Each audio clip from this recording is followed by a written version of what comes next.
support. Enjoy the video. Hey there, rulers! Welcome back after another long week of Force of Will to the Teacher's Lounge, your favorite ever live Force of Will podcast, as always featuring myself, Jeremy Franklin, and I have been joined, as always, by Ryan Miles. Oh, it went so bad so quick. Brandan Bremont. Does anyone else have the fourth full art martial arts tournament? And Frank Klosser. I probably do. I need you to bring it to Vegas. And welcome. It is good to see you all again today. It has been a rather up and down week. I see that Level 100 Games Tyler Norris is in the chat with buddy. We're praying for you, but we know that right now it's a hard time, and hope that things go well and continue to go well. So with what you're dealing with, it's a rough situation. So just wanted to send that out to you, buddy, that we're thinking of you guys. But tonight we are going to be talking. We are 1 week away from Vegas/Berlin. We are sending our representative Ryan, who doesn't care if he wins a paid invite or not, because he already has one, over the pond. But you're taking with you Billy Buttons and a couple other people, and so then we also have the other two going to Vegas to try to duke it out. And so we are going to be talking kind of a deep down dive into what we think this meta is shaping up to be, what we think the decks to kind of watch out for, or what are probably going to show up in those things or those areas, and kind of what you need to know about them, and maybe what deck you need to be playing or considering playing if you haven't already chosen. I mean, obviously, Brandan and Ryan both like to pick a deck literally the night before, so like this is them. But if you're unlike them and you want to prepare, we hope that we try to get there for you today. Also, huge thanks first off to everybody new. We have a bunch of new members. If you guys are on the main site, you will notice there's a little join button down there because YouTube finally decided to put it on the right way. So if you want to support the channel, you can go ahead and check us out in Patreon down below, or you can click that fancy join button down below, which gets you access to all of these cool emotes that are being spammed by everybody in the chat, as well as the name badges. You get your names in the credits, and you get to submit your own decks to be featured on the channel twice a year. So it's a huge way to support the channel and what we do. And then you can spam those emotes the entire time of Vegas, so we just get a nice flood of those things anyway. So yeah, it's gonna be a good time. And thanks for that if you do decide to join up. Get your foul salt ready if Brandan and I get paired again. Yeah, just get foul salt all day. That's one of my favorite emotes. So just Kaguya crying all day. They're like foul hype, foul love. There we go. Foul love in the chat for that one. Yeah. 43 lives hype. Yeah. Wow, we're already up to over 43 people hanging out with us tonight. So even before we finish the intro, we're breaking 40. This is our most attended Force of Will live stream yet. We do have the legendary Rob Hebert in the title, so that might be... That's fair. We obviously don't have Rob or Jeff here right now. I'm still reaching out to them. We've tried to communicate with them to bring them on, and hopefully that still happens. We're still just waiting to hear back. Jeff is trying to update his visa in Japan, so he's trying to get that so he can stay over there. And then Rob is Rob. So he's a big man. You can tell that they were good former Force of Will employees because they implied that they were going to do something and then they didn't. Oh man, pouring out the salt already. So anyway, the meta. Brandan, you already kind of made a post talking about your thoughts and about what kind of decks you expected to see. So I guess we can kind of either go in the order that you put there, or we can kind of just have you lay out the lists that you've kind of talked about or looked at, or any of you guys can add into things that you've looked at, and then we can kind of dive in a little bit deeper into each particular one. So one of the fascinating things about this meta is that it's extremely volatile, which is awesome in a lot of ways. It means that there's a lot that's going on. So that list that I published, I mean, I have added decks to that list, subtracted decks from that list, and even changed my perception of matchups, even as recently as the last couple of days. So there might sound like there are some contradictions here between this and that list. That is just time passing, and it is. And it might even change again between now and Vegas. In fact, it's very likely to. So with that disclaimer out of the way, do we want the order I listed them in was in my likeliness to play the deck, which is vaguely mirrors my perception of their win percentage. So we can just go in that order, and I'll kind of slip in other decks where I think they're good. Do we want to do like a little higher level breakdown first to just give context? Yeah, I think that's a good idea. Frank? So, either of you jump in if you think I'm saying something crazy. And I don't think either of you have ever tried to contradict someone anyway, so that might be hard for you. Yeah, I'm a pretty agreeable person, so you go ahead and finish, and I won't interrupt you at all. So, I would say this is a format that's like a good look at what it looks like when a format is sort of dominated by mid-range, but to a healthy degree. So, because mid-range is powerful enough, but not so strong that it can't be toppled, you see a format that's sort of like initially a little hostile to aggressive decks, and is dominated by these various mid-range strategies. They're sort of preying on each other, but once they start to get identified, like which are the most basically what are the most likely suspects among the mid-range cards prepping them forward, you'll start to see control decks that are really to beat these mid-range decks. And then once those manage to establish themselves, aggressive decks get to start to creep back in to fight against those control decks, while also hammering at at least some of the mid-range decks on an axis where they have let themselves become weak to some variant of control. Would you all agree with that? I mean, it's, as I said, it's super high level, but... Oh, yeah, I would agree. Oh, yeah, that loosely describes it. Mm-hmm. So, then the next layer down, I could briefly describe every deck I think is playable, because when we go deep on each deck individually, a lot of why a deck is good or bad is based on the decks that surround it. Mm-hmm. So I could talk about that if you guys want. I don't know how many layers down the ladder we need to go before we actually start talking about the decks. Are we getting to Shayla? Because if we're getting to Shayla, we need to stop. That's when we've gone too far. No. I'm going Lucifer control. That's the lowest I'm going to. Okay, I mean, there's a feature match with our Thunderstorm list. There's a feature match with our Thunderstorm list coming this Wednesday. So cool. Paul was very excited to be handed the Teacher's Lounge list. Nice.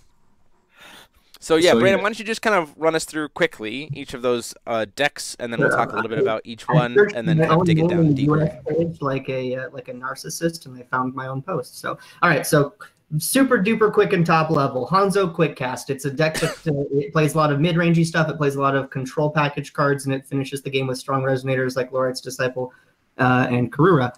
Brunhilde Pandas. It's a mono white tempo deck. It uses the graveyard very heavily. It builds a board very fast and draws a lot of cards off of Messenger of the Sun, and gets a lot of value out of Orphica Air. Kirik aggro. It's monkey aggro. Machines. It's a blue deck that plays a very good tempo game early, is very hard to stick resonators against, and has a powerful late game with Mystery Box. AU, Monkey J Ruler deck. Lucifer is a discard control deck. It plays a lot of hand hate, so it's very hard to establish a board against it through the hand destruction. It also plays Blazers to clear boards early, and then Belial's late to make it so that wide decks that get through the discard can't survive. Additionally, I'm going to throw Gil in there. I think that when I made that post on the US page, I didn't think Gil was good. Now I do. It's good against some of the decks in the format. It plays elementals, it plays cheap cards, and then has a refrain on the backside, so you can't lose a late game. Pretty much. Is there anything else I'm considering? I think that's where I kind of draw the line. Anything else just has enough if you're getting into the realm of Shayla, it's like what I was saying, if you go too far, you're playing a deck that's just not as efficient of a version of something that's already good. Do you want to include the various black-red lists? Like John D'Arc lists? No, John D'Arc is unplayable. Yeah. But I'm going to include one more list that's just a little bit below Lucifer, but only because I think it's a very interesting deck to talk about, and that's Isis. I think Isis is actually a deck that is not completely off the table, only because it is such an insanely good Brunhilde matchup, and it's decent against machines as well. So I haven't really seen what Isis looks like now, so I know we're not going to dig into her super much, but why what is the reason that Isis has such a particularly good Brunhilde matchup? So it's the best so first of all, it's a control deck. In case anyone thinks Isis is an aggro deck, it's not. It's 100% a control deck. And it plays every board wipe in the format, so it plays 4 Eruption, 4 of the 15/15 that enters, does 8 to the board, plays 4 Anubis, and then a bunch of sand blockers and 1-mana kill spells. And so clears boards very quickly. Brunhilde just can't establish against it. Okay. Anubis exiles when she does the damage, and then when you get late enough, you flip Isis, and Brunhilde has just no way to deal with that J Ruler doing 23 damage to their board a turn. So and the deck's not good because it'll literally never beat IU and literally never beat Kirik, but it happens to have such an insane Brunhilde and Lucifer matchup that it's on the table, but still probably not. Hey, Lachlan's here. Good to see you, buddy. Hey, Lachlan. So yeah, we did talk about Kirik. Kirik really hasn't. I don't think Kirik has really necessarily evolved much. One of the things that the Kirik players have been doing that I think is in light of table flip has been the idea of the tournament tech from the sideboard, where you know exactly right there, and it's the whole idea is to try to bring it in so that you can get the hero's bracelet, and then you have this thing that can't be table flipped, and it's just absolutely gigantic, and you're just like, well, okay, I can't. Okay, it's for one mana too, and it's only one will to be able to. And I believe what is it? You target something they control, reveal until you hit a monster, and if it's greater than their monster, you summon it and get the bracelet. Right? It's something you control, so you pump. Wait, yeah. You target one of your own things. They reveal until they hit a resonator. If yours is bigger than the resonator, they reveal. It's just reversed. Yeah. So you pump your PLE to 9, and then like you say, do you have a resonator deck bigger than 9? Against Brunhilde, sometimes they hit Mistletoe. Against Hanzo, sometimes they hit Kara, but like there's just not enough like density that's like usually pretty safe. Sometimes they hit Camelot. Yeah, against machines. So then suddenly you have this, base stat 9/9, max stat 13/13 thing that has precision barrier and first strike, I believe, and it's just this massive beat down thing, and then you're just like, well, I can't Blade of Faith it. I can't. Well, it's terrible against Brunhilde, let's be honest, because so it's not they terrible have messenger because it comes out for 1 mana, and your messenger costs 2 mana, and you just don't have that much time to be playing 2 mana to like kill their addition, and like the resonator's still there underneath of it. So it's actually like not terrible against Brunhilde just because of how fast it can be. But is it particularly usually sideboarded? Isn't the bracelet package usually sideboarded? I don't know. I'm not playing Kirik, so I couldn't tell you. He says think that it's probably sideboarded, but we'll see. Yeah. So that's kind of really the only way that Kirik has necessarily evolved. That's kind of been the new choice tech, which I think is genius. I mean, that card combination, like if you ever played in Limited, that card combination, if you happen to get it, you were like, well, I win the game. So in a format where green gets to go, I have targeted stuff to help you not kill me, and then you're like, well, you can't target me. Like that makes a lot of sense. So in Limited, just the bracelet itself is broken. I mean, like, the bracelet is what the bracelet is why, but like the way to get out the bracelet is you need tournament. So yeah, you're just a lot less likely to win the tournament in Limited, and it does kill your resonator if you lose it. So like tournament, less so, but definitely the bracelet.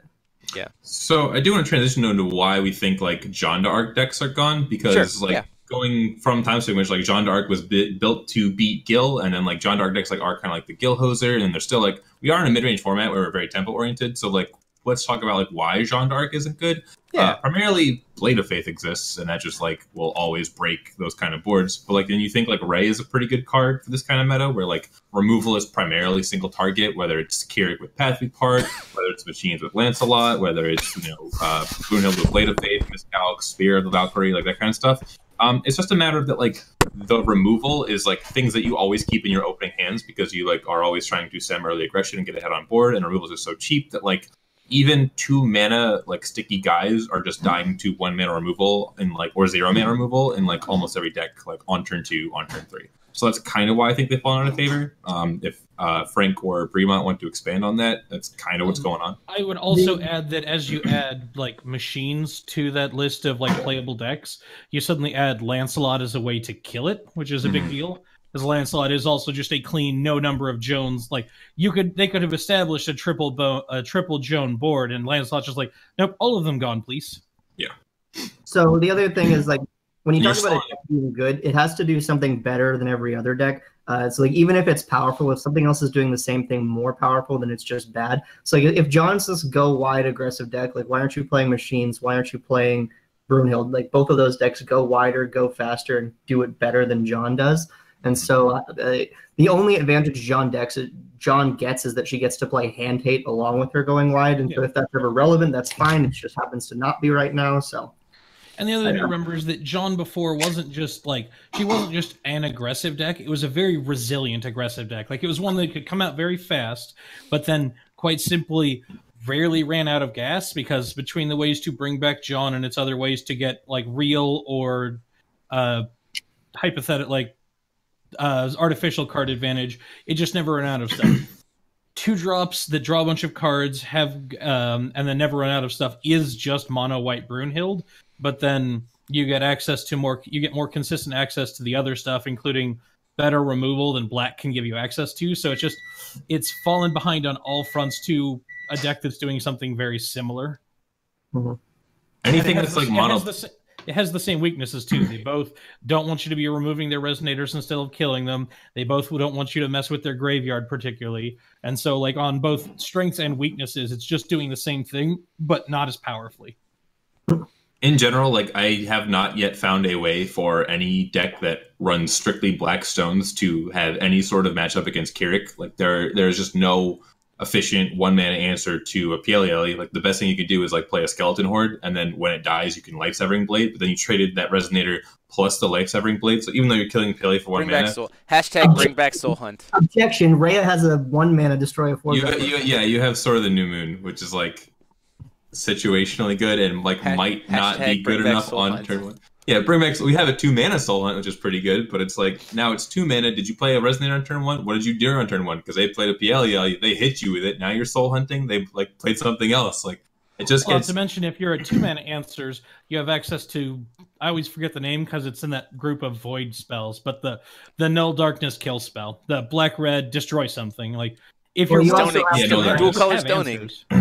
Yeah, but you're just too slow. You don't have efficient enough stuff, and then their stuff has swiftness, so it's being played for 1 mana, hitting you, and then you're paying extra mana to kill it. Like I think that Lucifer has like a super good matchup against like a lot of other decks, but it can't beat Kirik if you're mono black, and if you're 2 color, you probably still can't beat Kirik because sometimes you go first and you call a Blackstone, and you're like, wow, yeah, your PLE sticks. Like you just can't do anything. Yeah. That's what feels so bad about it. So let's go ahead and go back up to the top of the list. We started with Quick Cast Hanzo, or Hanzo specifically Quick Cast Hanzo, and let's do a deep dive into what that deck is trying to do, why it is so good in this particular meta, and what people might need to know if they plan on playing against it. So this is looking at like strengths of the deck, like what the deck is, strengths of the deck, and then weaknesses of the deck, just for people to be kind of aware of. So I haven't done really much testing. I know that the Jizo statue package is still being used. It is out, and then like that's replacing the kind of I don't think you guys are playing the fairy anymore. Like Jizo statue has just replaced the fairy. Kinda. Some like I've been talking about like Hanzo, Brunhilde, Kirik, Ayu, Gil for like nonstop like all weekend, and I did a lot of playtesting, which I don't do, but I have to represent America, so I've been trying, guys.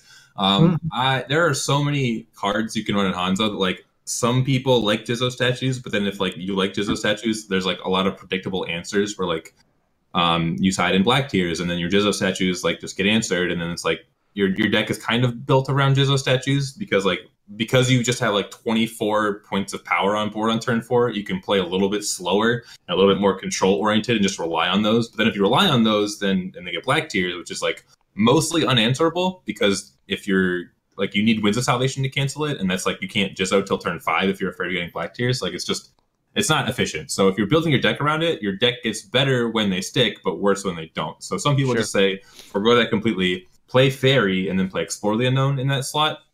And then you're just consistently hitting a 1-drop. Like if you mulligan and then you Explore the Unknown turn 1, you're going to hit a Fairy every single time. Sometimes you hit a Fairy without exploring, and you just have Explore later for when you need a Lorite, or when you need Disciples, or when you need like any card. And then the quick ass stuff is the same thing that I was doing in Orlando. Like is it still playing? Is it still playing the Kotaro, or is that kind of faded out? Kotaro, yes. Seal, the card, the 3-minute card, like supplements it. Like has been a little like cut to 3, or sometimes cut it all. Like Joe Carroll did a video on your channel where he played Kotaro but not Seal.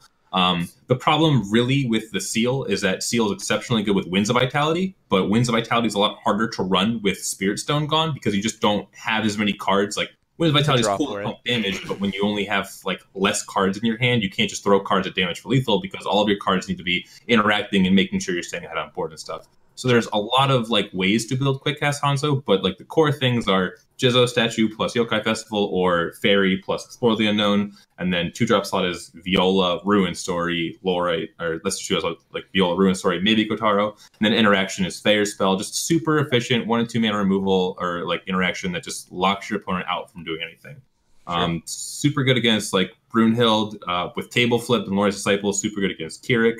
But like you can't really beat everything, and you're also pretty weak to Lucifer. So even though Lucifer can't beat Kirik, Hanzo can't beat Lucifer. So it's just like a really weird thing where like you have to decide what like side of the triangle you're trying to be on between those three.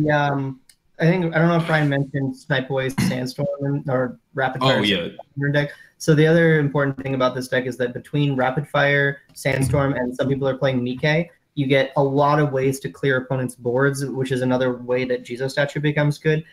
Because you can kind of just get away with sitting there and then just controlling the board over the first couple of turns, and then eventually they turn on. The other thing is that I actually don't like Kotaro very much. This is something that, as Ryan said, you can go back and forth on a lot of cards, but if you play Kotaro, it's a lot better against things like Kirik and the Mirror a little bit. But otherwise, it's not good against other decks. So it's kind of the thing where you want to predict what other people are going to show up with and then play a quick cast Hanzo that counters the majority of the meta. And I think you could build a quick cast Hanzo that beats literally anything that you're prepared for. And the question is optimizing those slots to figure out what it is that you're It's kind of like the old days of where we had a certain core list, and then it was like, even thinking back to like Time Spinning, which is like where we had that was like the most recent example, but you can travel further backwards to like Aaron with his old Fox, like the Fox list that Aaron was building back in Masters, where it was like he walked in and he was like, this was what the expected meta was, so then the tech card slots of that Fox list were tweaked to beat the expected meta. It sounds a lot like Quick Cast Hanzo is very similar, whereas there's this core package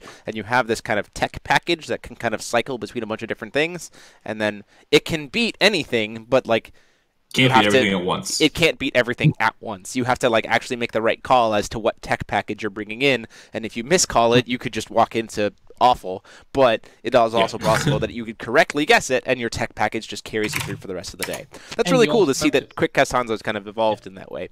Go ahead, Frank. You also have to keep an important eye on what tech you chooses does to your tempo. Like Ryan already mentioned that if you pick Jizo statues, the rest of your deck tends to change to be a little slower because you're assuming you have the play of Jizo statues as an early play when you otherwise wouldn't be doing anything. Thus, you naturally adopt the control role and go, okay, if I assume my early turns are that, then I just want to focus on how do I efficiently follow that up with keeping things under control or clearing things out of the way so that by the time they come online, that's all I need. Whereas if you're not playing them, you have to decide, you have to balance like getting a little faster, getting into the weeds earlier, and also how much space do you devote to getting aggressive earlier? And like those little things drastically change how the deck plays. And if you don't play for whatever version you're playing, if you don't play it like that version, you're going to get bits.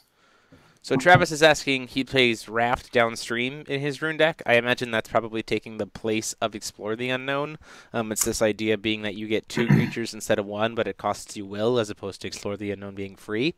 I think you have 1 Divinity 2 slot because you are playing the Deal 4, which is Divinity 2. You are playing Sandstorm, which is like Deal, which is Divinity 1. So like those are, in my opinion, very mandatory. And then Sealing Scroll, obviously, I think is also mandatory.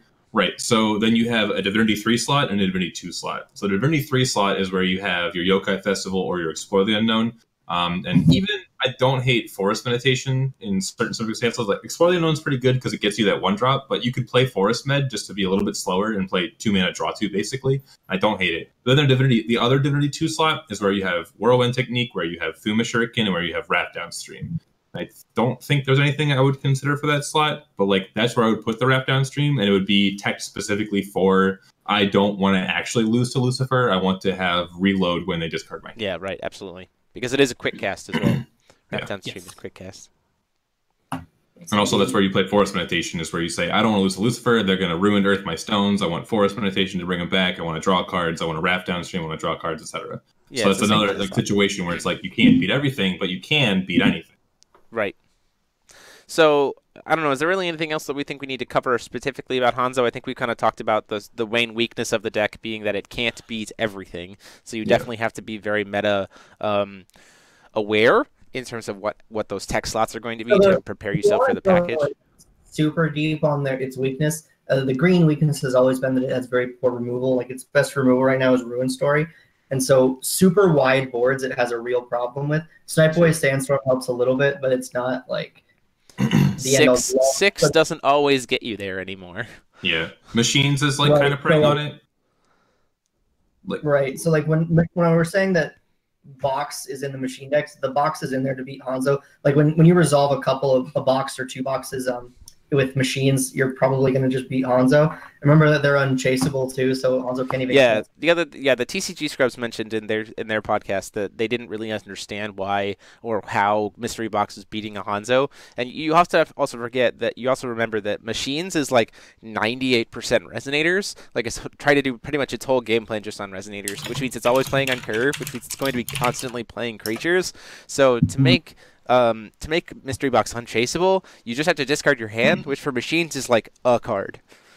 So you're just like, discard one, this thing is unchaseable, get 5 dudes. Okay, we did it. Also 2 of those dudes were Lancelots. You know. And understand that while the number I'm about to give you is based on a limited sample size, it is based on a good like 8 to a dozen castings of it in a day, and they really average like 4.5 to like 4.75 actual things they put in play off the box. Like, do not count on the box whiffing. Do not even count on the box being mediocre. The box is going to put in 4 things. Is even if box hits 3 resonators, it's like not the end of the world. Like that's still 3 resonators you have to deal with off of 1 card. Like I'm just saying 3 resonators is the case that you're like, yes, they hit 2 of their bounce spells, and it's just not happening. Hit. It's fine. We're gonna hit quad Lancelot off the box. And then we're going to cry because we already lost at that point anyway. You say this like this is silly. I put in double Lancelot, Guinevere, Camelot, plus Vivian. Seems fine. Seems great. Seems better than great. It was 21 counters, kill 2 things. So question, in that regard, and this is just me wanting to make sure ruling in my head. Sure.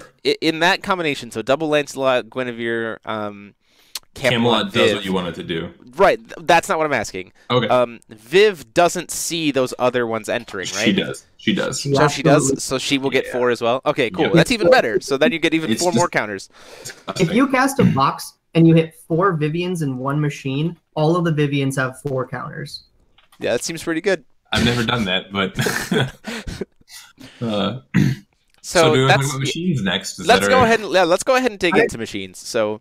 Oh, we're not going in order anymore? You guys are fucking with my order? All right, we're bouncing around. All right. We'll go back to Brunhilde. Everyone knows we're going to go back to Brunhilde. Relax. Okay. Let's talk about machines. Specifically Arthur machines. And no, it's not so we can play Skynet. And no, it's not so we can play his other Master Rune. Specifically Arthur machines? I think it's specifically Hanzo machines. Oh, you're playing Hanzo machines? Okay. Oh, more competitive. I don't know. I haven't tried either way. So you guys have more experience with machines. So let's talk machines. Arthur machine. So I'll go over the difference between Arthur machines and Hanzo machines because it's literally 1 card. So Arthur machines plays the maintenance, and Hanzo machines plays Hanzo's Master Rune. Besides that, the decks are exactly identical. And the difference is if you expect Brunhilde, because Brunhilde will play Brunhilde's Master Rune in her Rune deck, and machines will literally never beat that card unless you are Hanzo. So have they been playing that Master Rune still? I have seen a lot of Brunhildes transitioning to playing a Blade of Faith in the Rune deck. They can, and if that's the case, then Arthur is also fine. But countering that Blade is also pretty good because the Blade will hit Lancelot. Right. I'm not arguing that the point is bad. I'm arguing I've just seen Brunhilde transitioning to Blade of Faith, so they get a free Blade of Faith off of Mistletoe. But anyway. Sure. But anyway, Hanzo is considerably better against Brunhilde. Arthur is considerably better against most other things. So depending on what you think is... Oh, Hanzo is also better against Hanzo. So if Brunhilde and Hanzo are the 2 best decks, then you want to be playing Hanzo machines. If you think the field's going to be just more diverse than that and you want to increase your win percentage against other decks, then play Arthur. But besides that, the deck is very simple. It's approximately 20 1-drops and machines, and then bounce cards, and that's it. Yeah, that's pretty much it. You want to play Vivian... What? I said I kind of disagree with this, but I'll go last. I really just I hate playing that many 1-drops when you have Mystery Box. I just want to hit fat dudes off of Mystery. I want to put. But Ryan, you forget all of your dudes become fat dudes with Lancelots. I know, but I don't want to hit 4 1-drops off a Mystery Box. I want to hit 2 Camelots, a Lancelot, and another 10 drop.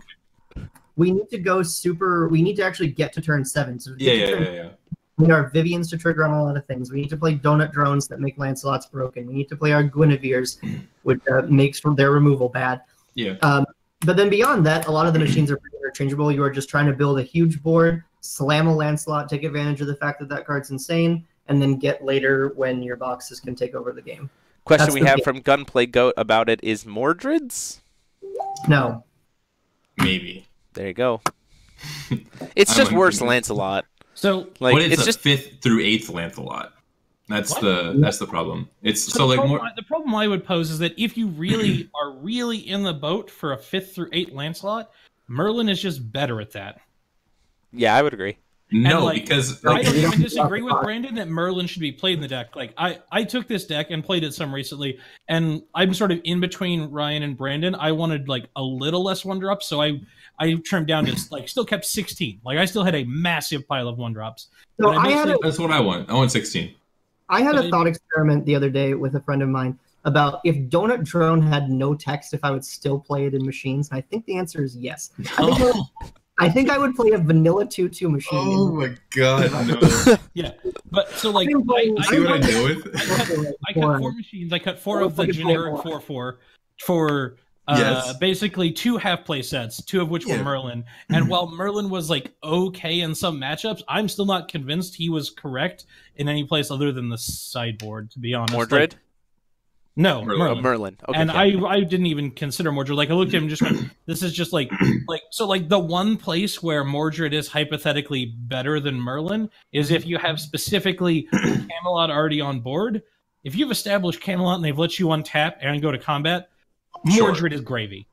Yeah. So my problem with Merlin is that yes, he is your hypothetical 5th through 8th copy of Lancelot, but he's much worse with Mystery Box. When he comes off a Mystery Box, he doesn't do jack shit. When Mordred comes off a Mystery Box, you put a bunch of +1/+1 counters on your board. And like, yes, Merlin is like finding your 5th through 8th copy of Lancelot, but like you play Mystery Box. If you are a Gomer, you need to cast more than 4 Lancelots. Like you're just gonna start a Mystery Box. And when you Mystery Box, you're gonna find some Lancelots. You're gonna scrap and build. You're gonna find them, and then like I want Mordred to just put more counters on my board so I can wipe them more often, or like play more Camelots and stuff. Like that's kind of where I was living with like the idea to play like 1 or 2 Mordred, but I'm not. I don't know. I didn't even play Mordred. I played like Gawain and like 3 drops is like as high as I was willing to go, but I didn't want to play Mechanical Soldier. That card's terrible.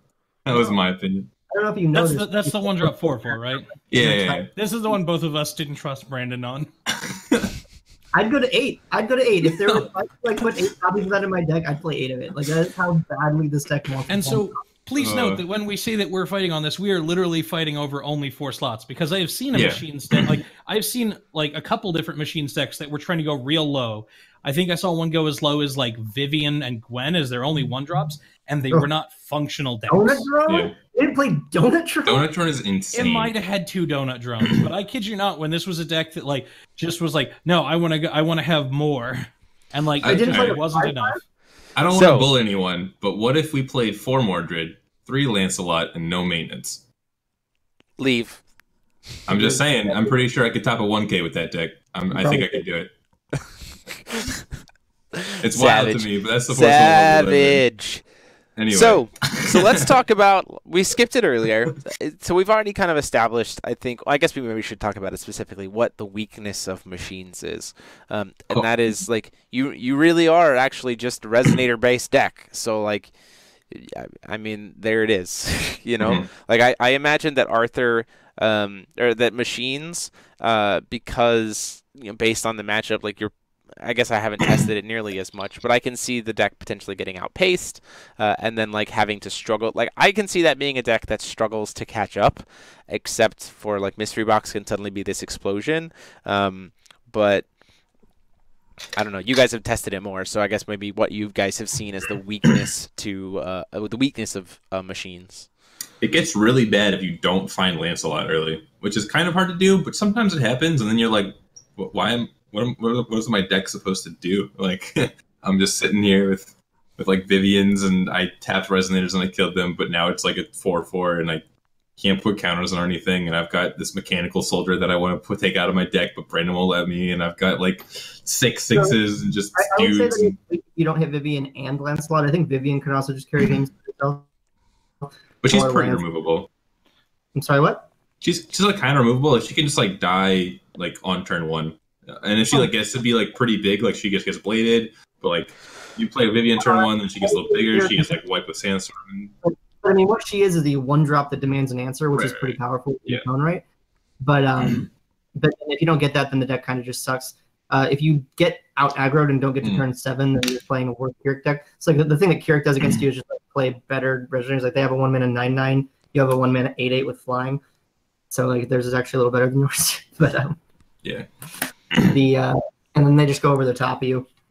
You're playing. Really, I mean, like he's already mentioned Brunhilde, but it's just really rough to a very early clean out. Like if you take too long to clear it up, it's just going to recover with like with its rune deck. But it has to successfully reach the point where it can do that. So if you clean it out too quickly, it's just left with a bunch of turns where it's doing like 1 resonator a turn, and then it's doing 1/1 drop a turn, and that's where it's also where it gets really outclassed.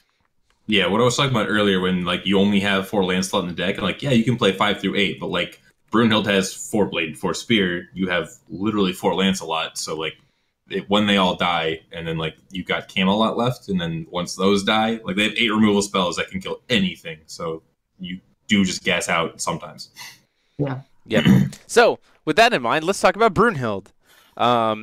Let's talk specifically about this whole the shenanigans that have been arisen with Air Orphica. We've already kind of seen it before. It's even been on the channel before, but also this is kind of using it better. And then good old Zhang putting in a lot of work in this list. So for those of you who haven't seen it, it's this idea that you have Air Orphica to get to spam even more, like let's just reanimate everything very quickly. You kind of constantly are rebuilding your board. You have Misty, who is Misty. You have Messenger of the Sun, who is incidental addition hate randomly, and then also just draws you a crap ton of cards. And then you have Zhang and really, really cheap instant speed life gain. And that's just also another different ways of gaining a ton of life off of like Fairy or Angel of Hope, who then becomes a free removal spell as soon as you perform Judgment on a Brunhilde. But the whole idea is you're generating these, and you also have ramp, so good for you. So Zhang says, if you gain life, banish a light gem, he deals damage equal to that much life to whatever. I only think he can hit resonators, right? He can't hit J rulers. Yeah, only resonators. But then you have also a card that just says for 1 will gain 8 life, in the sideboard, Whispers of an Angel. But there's also 1 will instant speed. Is it? I think Dispel is not instant speed. Maybe it is. It but is. Gain Dispel's instant speed. And it kills additions if you really thought it was okay to play additions, Yeah, so like one will gain a grand, which then turns into spend 1 light gem, deal a grand. So you're paying 1 will to gain 1,000 life and kill a dude. And definitely do not forget the random kills addition. Brunhilde has a lot of cards that just randomly have kills addition. Yeah, exactly. Incidental. This is much more important to think. That's why we went through discussing the entirety of the Arthur deck without ever mentioning Sky Round, despite the fact that it was arguably, like, depends on who you ask, but I back at Worlds format, I would have argued Sky Round was one of the best cards in the deck. And at this point, you just can't afford to invest 2 to have it blown up and then have done nothing for the turn. Yeah, and they also have, that's even another crazy thing. It's Spear of the Valkyrie. So Spear of the Valkyrie is also always life gain because your ruler is a Valkyrie. So then you're just like, pay 2 will at instant speed, killed that thing, gain a crap ton of life, burn a gem, kill that thing. I spent 2 will to kill 2 things at instant speed. That was great. So like, Zhang has really opened up a lot of possibilities. We've talked about this before, how White's removal used to be very reactive. It had to wait for your opponent to start doing something before it could really start making use of it, with like miscalculations and stuff like that.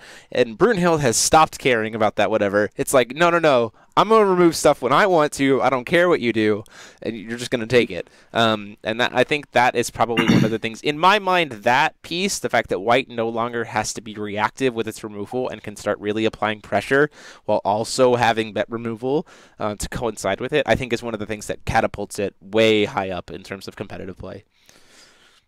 Yeah, I think Brunhilde is really shaping like the way metadecks are going. Like it's, I really feel like its matchup against Kirik is like super, super good, and it's part of the reason why like people are starting to play martial arts tournament, because like you need to give your PLE barrier, or else like you're just going to get like bladed and speared out of the game. They're going to have like, they start the game with like 58 life because they just have that in the rune deck. If they ever get to the point where they can stick a Shang or stick a Mistletoe and then spear on top of it, like if you just tap out and don't leave open Pathway Part mana, they'll just play a guy and spear you, and then you're going to lose 2 dudes and you're going to watch them gain a bunch of life. And it's just like, that's too much loss. Like you half of your deck is like over the top burn between Thunderlords or Heaven Sundering Dragon Prom and like High Speed Awakenings and stuff. Like the best thing that Kirik can do is like Welser into some obnoxious amount of damage, but like even that, like spending those resources usually doesn't even get you there. So, and once like post board you get miscalc and it's a wash. So, yeah, that's my Brunhilde analysis today. Yep. On the other side, like it does just like have so much good single target removal, and it also has a board wipe master rune if they choose to play it. So it's like you really don't know how you're supposed to play against that deck. You can't just play like a single threat because it dies for 1 mana. You can't go wide because then your board dies for 3 mana. Like it's difficult. And there's so many tricks you can do with Orphica to like just keep value at all times. Yes. Someone also mentioned, I do think this is a point that's worth bringing up. White does have a really good spread of like strategy. Like, as for we've talked before about having silver bullets in your sideboard, White has access to a broad array of them. Like, if you predict correctly what you're going to go against, you have very impactful cards to bring in against a lot of stuff. And weirdly enough, Brunhilde... So here's one of the things. There's been a lot of people talking about black-white Brunhilde. Here's the thing about Brunhilde. Brunhilde can be black-white while also being mono-white. And that's actually relevant because Brunhilde can play all white stones and can play Magic Stone of Hope and really only cares about Magic Stone of Hope because of the fact that you play things called... I forget what it's called. The Protector Flourishing Hope? Flourishing Hope, Burgeoning Despair. Flourishing Hope and Burgeoning Despair? Yeah, that's a mono-white card that just happens to say, oh wait, now I'm a removal spell. Like, also, that's not playing black-white Brunhilde. Divided, let's add in False Peace / whatever the other one was called. False Peace, whichever direction Deadly Ryan Pox is on board with me for that card, and whichever direction Brandon is in is not on board for that card. I like that card a lot. I think that card is crazy. I love that card. Brandon is wrong. I don't think the card is great, but I do like it in that. Yeah, for and sure. You can then reach the point where all of a sudden Judgment becomes... put Brunhilde, put a 12/12 into play, put another 12/12 into play, draw 3 cards. It's a lot better if you're playing Acolyte of the Sun, and a lot worse if you're playing this majorly superior Gem Mallet Panda. Is it though? Because you could call a Darkness Gem, and then you can actually cast it ahead of time. So you can't cast it like it's only good if you're like play a dork, go to my turn, use that dork's mana to like get that. Sorry, False Peace is much worse without Acolyte. He is correct. I was specifically thinking of Burgeoning Despair. Burgeoning Despair early off of Panda is real fun. No, yeah, that's good. That's why we play that one. But great, yeah, absolutely. And that I think. People are talking about trying to make Brunhilde black-white. Like, yeah, you can, but the other thing is, like, why would you when you can just play mono-white and still get access to some really awesome darkness effects where you just didn't even have to worry about your stones being inconsistent? Also, like, the thing is, like, Angel of Hope for a long time was a card that everyone kind of looked at and was just like, but, like, now... Angel of Hope is much in the same way a Vivian is like a 1-drop that you have to answer because, like... The thing is, she doesn't care how many counters she has on her when she flips. She needs 1. And she doesn't care how you gain life. You need to gain life somehow, and she gains a counter. And when she flips, she can literally kill anything.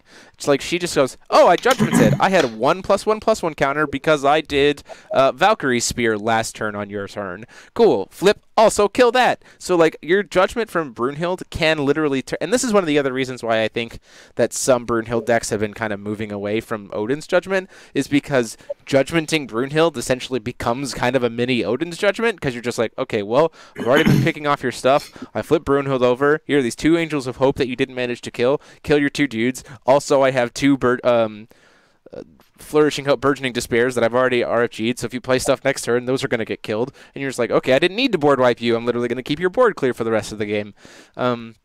Like Angel of Hope, it's really cool, I think, to see Angel of Hope finally, like, putting in work, because when that card came out, people were like, it seems really like it has something going for it, but, like, Brunhilde has just, like, taken it to a whole new level, so that's really awesome.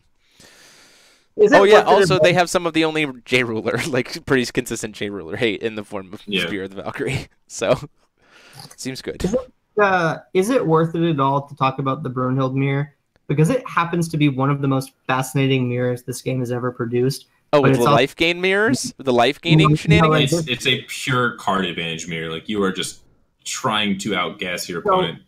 It's fascinating because it is that, And it is also exactly the opposite of that. And many of the matchups go to fatigue. So you both have to draw more cards than them and draw less cards than them. And it is among the more deep mirrors I have ever played in my life. I mean, yeah, not looking forward to ever playing that. And oh wait, I never have to. Yay! You wish you could. It is skill testing. It is fun. I would probably enjoy playing it outside of a tournament. And I have a Brunhilde list built, so like let's run it when I get to Vegas. But like, I'm not running. I've actually almost never had more fun playtesting than playtesting the Brunhilde mirror. Like we played literally like a 45 in one, and it came down to me like. I double Blade of Valkyried my own Bathors, so I wouldn't draw the cards, and then their Bathors, so they drew 2, so they were 1 ahead of me in fatigue, and I won. That's really funny. It literally comes down to that kind of nonsense. Odd Eyes, no. Messenger is pretty much the only draw piece. Venus isn't really a part of the deck right now. Bathor. I've seen Venus in a couple decks, actually, but Bethor is another big one. Bethor is 2-mana 5/5 flyer. Yeah, 2-mana 5/5 flyer. When it dies, you get to draw a card.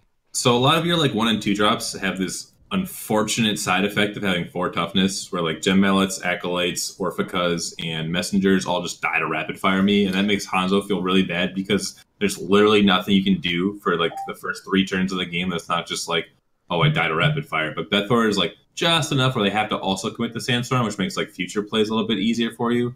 And then like Sandstorm plus Disciples feels a little bit less bad when it's like trying to kill stuff. Like if you have an Orphica plus a Shang out, things like that. An Adam C card, for example, like Lachlan's saying, like you have a little bit more things by forcing on Sandstorm. Yeah, so Adam C you draw a card. So pew, pew, pew. It's a 2-drop that doesn't feel bad to play into the uncast rapid fire.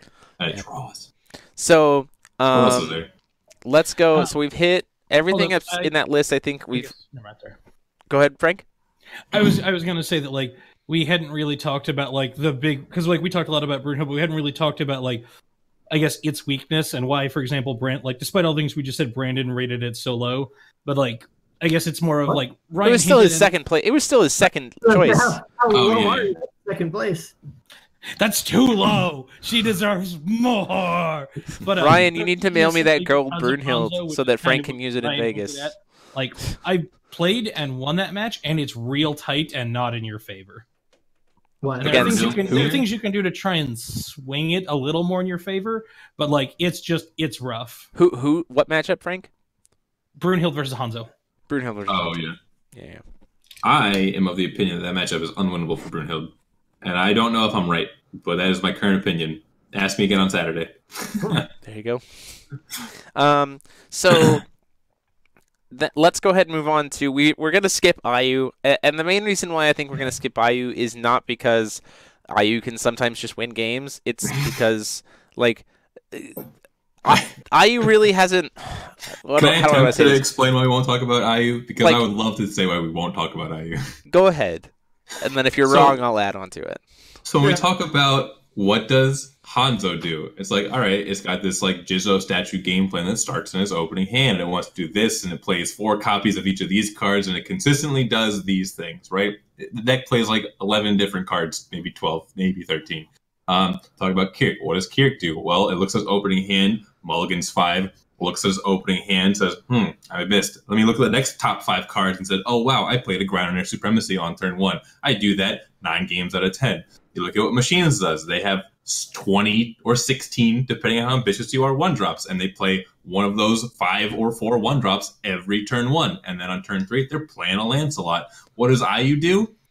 Literally nothing on turn 1. Literally nothing on turn 2.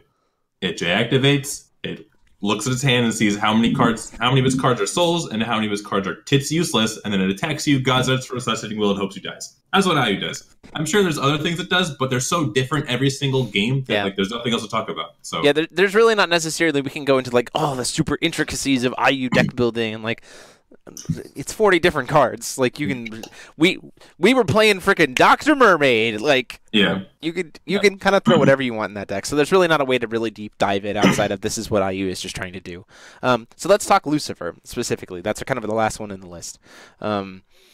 So Lucifer, obviously we've talked about it before. It's trying to curve you out in the early game by like controlling what you're putting on board through the discard package. It does have some pretty solid, decent removal in the form of the massive runes, and it also has, based on how it has slightly more expensive, a little bit more vulnerable to Farrar's spell, but also can wipe the board even harder. Sandstorm Jet Blackwings is that kind of like board wipey combo.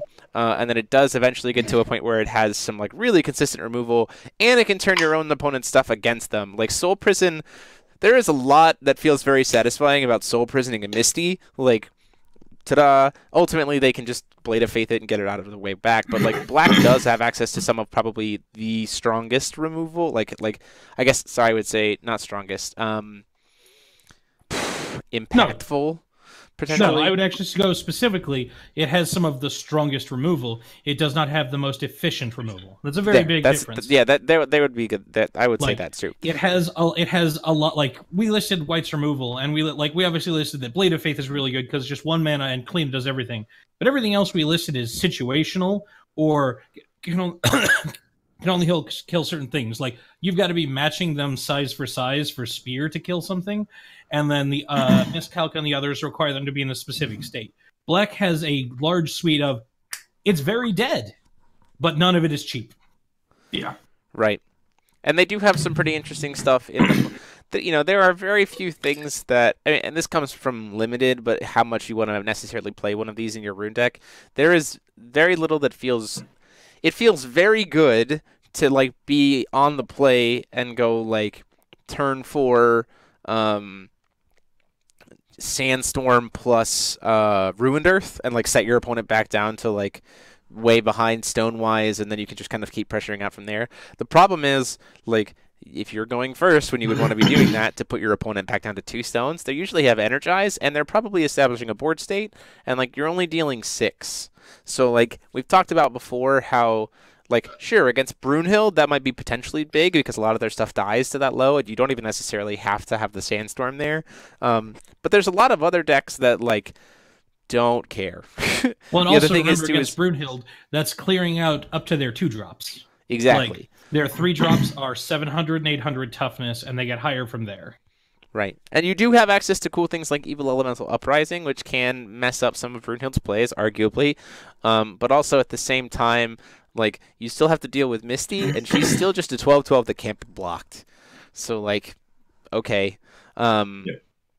There's some weirdness there. I haven't really tested. Like you guys said, that Lucifer has a pretty strong Hanzo matchup. Arguably, I think that's probably because of the fact that it can do these, like, board wipe stat neg things so that you're like trying to quick cast in resonators and you're like, oh wait, they die anyway, or they're just ripping your hands to shreds and you don't have the instant refill button that you used to have. But like it is going to probably struggle a lot significantly against the harder aggro decks like Kirik or against Brunhilde, who 1 likes it when you fill up her graveyard and is going to keep bringing everything back anyway, and 2 has access to these really heavy hitters that you don't have efficient removal for. So, like, every time I look at, like, a card in another color that's a removal spell, I'm like, wow, Black, do you have anything close to this? And they're like, yeah, but, like it's like a car salesman, right? So I look at White, and White's got Blade of Fate. They're like, yeah, 1 mana exile a guy. I'm like, yo, Black, you got 1 mana kill a guy? They're like, I got Sword of the New Moon, kills a 1-drop, and it's got quick cast. So I'm like, yeah, but I want to kill, like, something bigger. He's like, well, if you hit a Mystery Stone turn 1, then yeah, you can kill a 4-drop. I'm like, I want to kill a Mistletoe for 1 mana. They're like, nah, you don't want to do that. I'm like, all right, well, green's got rapid fire me. Like, can I deal 4 damage to their board? And then Black's like, you want to deal 4 to their board? What if it was a -4, a -4? I'm like, yeah, that's fine. Just give it to me for 1 mana. No. What if we also kill the stone? That sounds great. Like, I absolutely, let's -4, -4 the board and kill the stone. It's quick cast too, or is it quick cast? I don't think it's quick cast. It's not quick cast. All right, ready? 4 mana. I'm like, Black, come on, man. I just want what other colors? You're the removal color, right? Like, you have these things. They're like, yeah, but like it's just a car salesman. Like, I'm not trying to buy a car from Black. -6 at quick cast. I don't want to do that either. I just want 1 mana. I want to spend 1 mana, and I want things to die. And Black will just not give me that, but they'll give it to every other color. But that's my spiel. I hope you enjoyed it. So, you know, I don't necessarily think there's too much more to explore there in terms of Black. I am curious to see what your guys' thoughts are as to what the top end of Black is, because I think that Athenia, Athenia is very, very good. But I also think that, like, you can't really play Athenia. I mean, I guess you kind of could because you can set your opponent up for some pretty shenanigansy stuff. But, like, Athenia or Belial, I don't think you can really play both feasibly. That again being, and I haven't really experimented. I really like. I think that the 4-drop Blazer is in a pretty good spot right now because it against Brunhilde you can kind of like clear out a lot of their boards that has precision, and it also takes 2 Brunhilde removal spells to get, which is kind of only being a 9/9 means you're smaller than Missile Clan, but not everything can be good. And then of course Belial is just a good card all around. So I think that's kind of your top end. You can also play a Zazzle if you're like hard discard, but I just think that version of the deck is not the best. Yeah. I also have never I've also never disliked Azazel, but she's like extra cut. Like I'll play X Blazer and then see how many Azazel I can fit in before my curve is too big. And so she's good. I would also say she's good, but she's a secondary good card. So my opinion of black top end is that it really doesn't matter, because in the matchups where you get to play your top end, like you're probably going to win. But the problem is the matchups where you don't get to play your top end. So like it's kind of semantics, like whether you play Blazer or like Estima or Athenia or Belial. Like I just haven't solved the problem of like casting a card that costs more than 4 mana and feeling good about it. So that's where I'm at. Yeah, it still just kind of exists, and so does I. So. Yeah. Someone in chat's asking what our opinions on Freyla are. So I really actually like Freyla. I think Freyla is a kind of deck that like beats is it an aggro deck that has the capability of beating the anti-aggro decks, but then falls prey to the other aggro decks because it kills itself quickly. Like It has more resource generation, and then it just it's the cost of the life total. So, and Kirik already has enough resource generation that it's already a resilient enough aggro deck in terms of cards, that Freyla is just strictly worse than Kirik, unfortunately. But I do love Freyla. I spent a decent amount of time fucking around with it, and I was disappointed. And if you want something that's like an aggro, like a fun aggro deck, take the locals that's like good, but isn't some, like if your locals isn't somewhere where everyone's playing tier 1 stuff, take Freyla. She's good. She'll make them really try and will be fun. But like I'm with Ryan that she's like, I just haven't found a version that hasn't felt like just not good enough, especially with Joan being as squishy as she is. Yeah. So that about does it for what we kind of currently expect. I wouldn't necessarily. I mean, so interestingly enough, I'd like to point out that we have talked about as decks that have been considered to be something that you could bring to one of these events. Brandon has even considered them as decks that he would play. We have a white deck, a green deck, a red deck, a black deck, and a blue deck. Win. Name me a time in Force of Will. Name me a time in Force of Will where this has been actually a discussion that's been had, where there have been 5 color deck, like 5 different, one for each color, a deck Rose that you're like, was legal. We had 5 color decks. No, name me a better time, Ryan. Hold on, I would like to note something on that, because this is something else like that's been like posted a lot, and a lot of people have been lamenting that because of the lack of dual stones, the lack of X color fixing, that we have a less diverse format. And it's actually the opposite of true.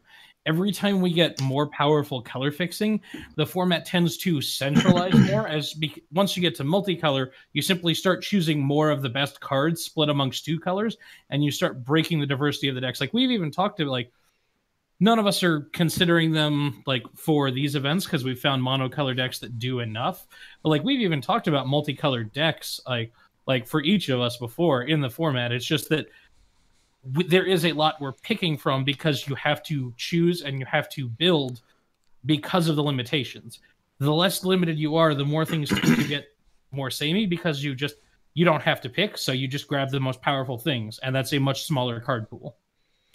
Yeah, I do think that the inherent problem with 2-color decks is that you are less consistent against aggro. And again, like when Kirik is just plopping a 9/9 on you turn 1, you have to be consistent in your first couple of plays. And then you also run prey to even hard control Lucifer decks that have Athenia, that have Ruined Earth, and get to pick and choose which stones they want to destroy with Ruined Earth. Like if they already have one in the Ruined deck, when they bring in 3 more on a board in your 2-color deck, well, usually you're only playing 4 off-color stones. So if they just like actually hate you out of a color, like you feel really bad. So you're losing to the hard aggro, you're losing to control. You get a little bit better against like the mid-range because you get to just play better card quality among your 40. But like the extremes is where you can really kind of fall prey, one to variance and one to inevitability. But if we are talking about 2-color decks, you've got like some Brunhilde 2-color and some Hanzo 2-color that I think is good, but nothing else really that sticks out. So the only other two decks we could talk about is like Gil and Isis. I don't know if we're interested in that, or where if we actually want to talk about that. I don't necessarily think that Gil has really changed all that much. It's still fairly pretty much like the same old. I would also argue that Gil is probably one of the most complex decks to play, and so unless your name is Charlie the Mule, you should rep that deck like 700 times before you're even considering playing it at an event. Because one, you are going to get fatigued as hell playing that deck in a tournament all day, and there are so many decision trees that you have to make with that deck that it is very easy to misplay yourself. I already regret going to Germany instead of Vegas because, number one, I don't get to finally meet Travis McPherson, who's apparently going to be in Vegas, and I've still never met this man in 3 years of Forcewell. And number two, I'm probably going to play against Gil in Europe, and God, I already want to die. Yeah, so I'm sorry, guys, that it ended up falling through, that Rob and Jeff didn't end up being able to make it with us. Hopefully we'll maybe even try to have them back. The Teachers Lounge next week is going to be potentially a little weird based on the fact that 3 of us won't be traveling back from Vegas and 1 of us won't be traveling back from Germany, so we probably won't have an event one next week. But be on the lookout for the feature match this week, which is Sand Tribal Isis, which was a very fun list to actually build. It was quite enjoyable, versus the Thunderstorm Shayla list that we built here on Teachers Lounge. See who comes out on top. I know who I'm rooting for. Well, yeah, also, probably. if you want to see a bunch of Forcewell content with at least like 3 of these faces, watch the many hours of content that are going to come out of Vegas this weekend. Yes, also, yes, this weekend on Saturday and Sunday on this channel, I will be live streaming the WGPQ in Vegas. Very excited to do that. Huge thanks to the sponsors who ended up getting us there: Happy Little Hug Factory, Dragon's Realm in Indiana, and Odyssey Games here in Kalamazoo all chipped in and said, yes, we want to make sure to make that stream happen, so huge thanks to all of them. If you guys want to jump in again and continue to help support us in what we do here on the channel, as there's links down in the description on how to get in on that, and there's also a nice little join button, which you should be able to see there, which helps you join as a member on the channel. Gets you access to the emojis, the name badges, and then also getting your name in the credits, and you get to have your decks submitted and featured here on the channel as well. People have been spamming the emojis all day long. It's been really nice to see that, so thank you guys so much for that. We're trying to add some more emojis the more members we get, so the next one's going to be a Sherry one, as a shout out to Derek, who joined today, so thank you, Derek, for joining. But until next time, guys, this has been the Teachers Lounge, and I have been Jeremy Franklin, aka DMO73, and I have been joined, as always, by Ryan Miles. The things that we're juggling are like lost, so we're not going to try again. Brandan Bremont. I also need more full art PLEs. And Frank Klosser. Bye. Until next time, class dismissed.